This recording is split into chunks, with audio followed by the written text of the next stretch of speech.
كان قصة عيونهم ما يستحون. هذول اولاد زنا. اي والله هذا ملوك ما يقصرون. شوف ايش قبره قصة عبيد. وينه؟ وينه؟ اللهم بحق علي الهادي يا الله. يا الله. اللهم عجل لوليك الفرج يا الله. اللهم عجل لوليك الفرج يا الله. اللهم لا تدع لنا مريضا الا شافيته، ولا هما الا كشفته، ولا دينا الا قضيته، ولا غائبا الا ارددته، ولا صاحب حاجه الا قضيتها يا الله.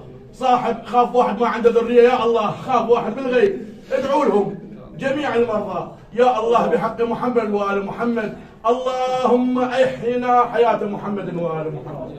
بس هذا بس كلام، من يقدر يحيي هاي الحياة؟ هذا بس كلام عنه ما نقدر نحن ناخذ الحس. اللهم وامتنا ممات محمد وآل محمد. اللهم احشرنا مع محمد وآل محمد بحق محمد وآل محمد. اللهم احفظ وأيد وسدد سماحة السيد القائد مقتدى الصدر بحق محمد وآل محمد. هاي سامراء كانت حالها حال البقيع، ما حد يقدر يوصلها. بشجاعة البواسل من أبناء سرايا السلام وسماحة السيد القائد قلنا نجي نقعد هنا وناكل احنا وعوائلنا.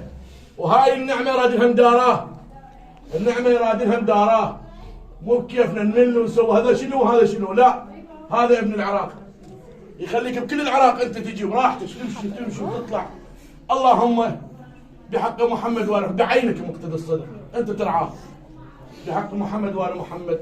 لأرواح المؤمنين والمؤمنات من توفى على الولاية والهدى والإيمان، بالخصوص لروحي الشهيدين الصدرين والنجلين من علوي الطاهر من الهدى، شهداء جيش الإمام، شهداء سرايا السلام، أمواتكم أجمعين، أمواتنا والدينا. نهدي للجميع سورة المباركة الفاتحة مع الصلوات. اللهم صل على محمد وآل محمد وعجل فرجهم وانعم عدوهم وانصر ولدهم. مقتدى يا الله يا محمد يا علي يا مهدي.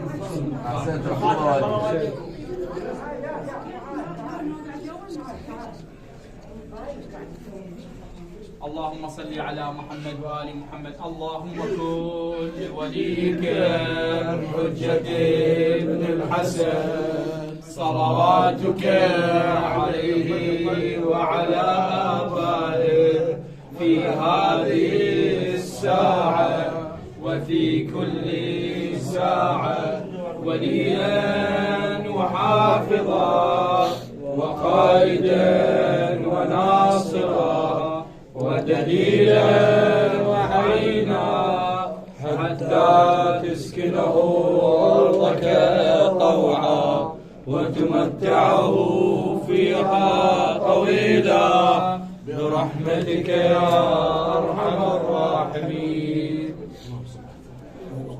احنا سجن الإمام العليل هذه سجن قامورة.